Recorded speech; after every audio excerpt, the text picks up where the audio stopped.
हेमंत सोरेन तीसरी बार सीएम पद की शपथ लेने जा रहे हैं। 5 बजे का समय निर्धारित हो गया है और 5 बजे सीएम पद की शपथ लेंगे हेमंत सोरेन। एक बार फिर से झारखंड के मुख्यमंत्री बनेंगे और झारखंड जो अब विधानसभा चुनाव में जाने वाला है, महज 2 महीने का वक्त बाकी है और 2 महीने बाद झारखंड में विधानसभा चुनाव होने वाले हैं। वैसी स्थिति में हेमंत सोरेन की कैबिनेट में कौन कौन मंत्री बनेगा, ये बड़ा सवाल है, क्योंकि चुनावी वर्ष है और चुनावी वर्ष में जो उठापटक हुई है, इस बीच हेमंत सोरेन किसी तरह का रिस्क नहीं लेंगे। नमस्कार, दर्श न्यूज में आपका स्वागत है। मैं हूं अनुराग।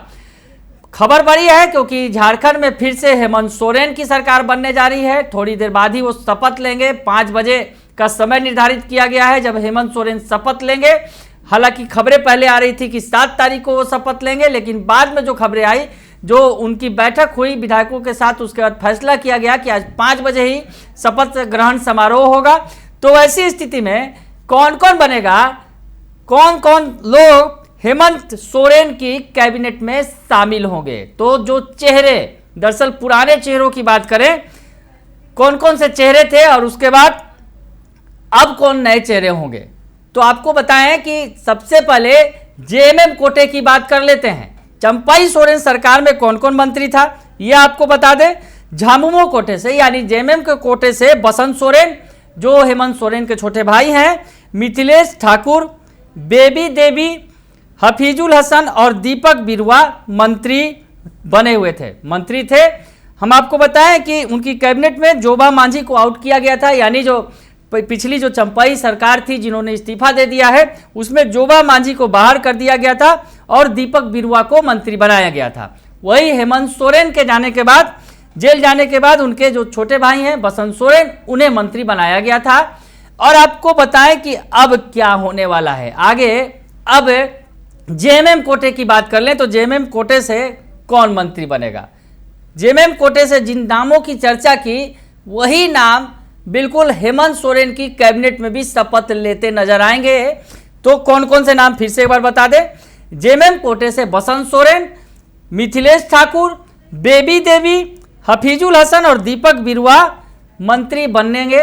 वो शपथ लेंगे हेमंत सोरेन की कैबिनेट में जेएमएम कोटे से। अब बात कांग्रेस कोटे की।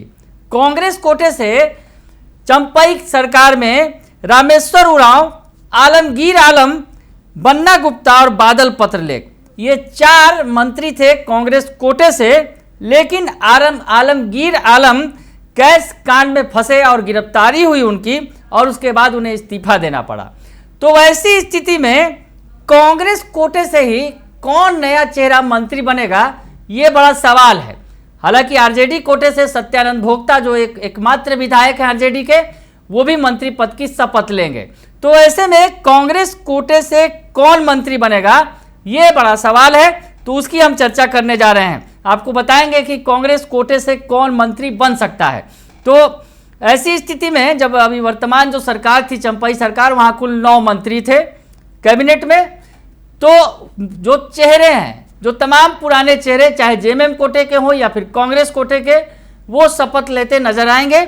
लेकिन एक बड़ा चेहरा आलमगीर आलम, जो जिनकी गिरफ्तारी हुई है, हो चुकी है और इस्तीफा उन्होंने दिया था, तो ऐसे में उनकी जगह कौन नया चेहरा होगा, बड़ा सवाल ये खड़ा हो रहा था। पहले जब चंपाई सरकार चल रही थी, उस वक्त जब उनकी जगह यानी आलमगीर आलम की जगह जो नाम आया, जामताड़ा के विधायक इरफान अंसारी का। अल्पसंख्यक कोटे से मंत्री थे आलमगीर आलम, तो ऐसे में इरफान अंसारी का नाम आया कि उस कोटे को भरा जाएगा इरफान अंसारी से और उन्हें मंत्री बनाया जाएगा। ये सहमति लगभग बन गई थी उस वक्त जब चंपाई सरकार चल रही थी। लेकिन जब हेमंत सोरेन जेल से बाहर आए तो तमाम परिस्थितियां बदल गई और अब सीन भी पूरी तरह बदल गया है। यानी जो इरफान अंसारी को अल्पसंख्यक वोटरों को साधने के लिए फिर से उन्हें मंत्री बनाया जा रहा था आलमगीर आलम की जगह, लेकिन अब जो है चर्चा अलग हो रही है। इरफान अंसारी के नाम की चर्चा नहीं हो रही है।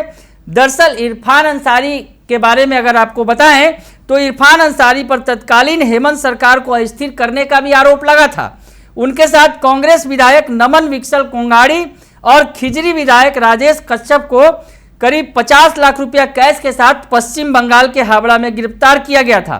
ऊपर से इरफान अंसारी की जो पहचान है एक बड़बोले नेता के रूप में होती रही है, और ऐसी स्थिति में शायद हेमंत सोरेन इरफान अंसारी पर अपना दाव नहीं लगाएंगे। हालांकि अल्पसंख्यक कोटे की अगर बात करें तो इरफान अंसारी का नाम सबसे ऊपर था, क्योंकि आलमगीर आलम की छुट्टी हुई है, वो जेल में है, तो ऐसी स्थिति में नाम सबसे ज़्यादा ऊपर इरफान अंसारी का था। लेकिन अब जो स्थितियां बदली हैं उसमें कांग्रेस कोटे से जो सीट खाली हुई है, यानी जो आलमगीर आलम की वाली सीट खाली हुई है, उस पर प्रदीप यादव को मंत्री बनाया जा सकता है। अब आखिर प्रदीप यादव को ही मंत्री क्यों बनाया जा सकता है?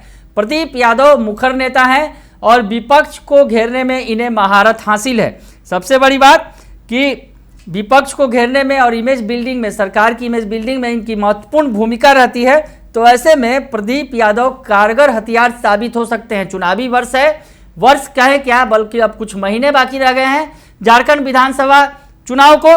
तो ऐसी स्थिति में इन महारथी यानी प्रदीप यादव को कैबिनेट में शामिल किया जा सकता है कांग्रेस कोटे से। और सबसे बड़ी बात, जो भाजपा के प्रदेश अध्यक्ष हैं बाबूलाल मरांडी, चंपाई सरकार के इस्तीफे के बाद काफ़ी आक्रामक हैं, काफ़ी सरकार पर हमला बोल रहे हैं सीधे सीधे। हेमंत सोरेन के परिवार पर यानी सोरेन परिवार पर भी जबरदस्त हमला बोल रहे हैं। ऐसे में जेबीएम पार्टी से बाबूलाल मरांडी के साथ रहे प्रदीप यादव, उनके राजदार रहे, उनके साथ रहे प्रदीप यादव जो है वो, उन्हें अगर मंत्री बनाया जाए तो ऐसी स्थिति में वो कारगर हथियार साबित हो सकते हैं विपक्ष के खिलाफ यानी भाजपा के खिलाफ। तो ऐसी स्थिति में प्रदीप यादव का नाम सबसे आगे चल रहा है कि प्रदीप यादव मंत्री पद की शपथ ले सकते हैं कांग्रेस कोटे से। और ऐसी जैसा कि बादल पत्रलेख के बारे में अगर कहीं ना कहीं चर्चा थी कि बादल पत्रलेख को भी बदला जा सकता है, क्योंकि बादल पत्रलेख अपने जरमुंडी क्षेत्र में जो उनका इलाका है, इंडिया गठबंधन के प्रत्याशी को बढ़त नहीं दिला सके थे। इस पर सवाल उठे थे, उनके परफॉर्मेंस पर भी कई तरह के सवाल खड़े हुए थे और उनकी जगह नाम ये चर्चा था कि महागामा की विधायक दीपिका पांडे सिंह को मंत्री बनाया जाएगा। हालांकि अब चुनावी वर्ष है और कुछ महीने का वक्त बचा है, तो वैसी स्थिति में हेमंत सोरेन शायद ही कोई जोखिम लेंगे और कोई बदलाव करेंगे, यानी बादल पत्रलेख फिर से मंत्री बनेंगे। दीपिका पांडे सिंह के नाम की जो चर्चा थी कुछ दिन पहले तक कि उन्हें बदला जा सकता है, उनकी जगह दीपिका पांडे सिंह को मंत्री बनाया जा सकता है, तो ऐसी उसकी गुंजाइश काफ़ी कम है। तो आपको हमने बताया कि किस तरह से हेमंत सोरेन की नई सरकार शपथ लेने जा रही है। 5 बजे शपथ लेंगे हेमंत सोरेन, तो उनकी सरकार में कौन कौन से मंत्री बनेंगे, कौन कौन से चेहरे होंगे, इन तमाम नामों की हमने चर्चा की। फिलहाल के लिए इतना ही, बने रहिए दर्श न्यूज के साथ, तमाम खबरों से आपको अपडेट रखेंगे। धन्यवाद।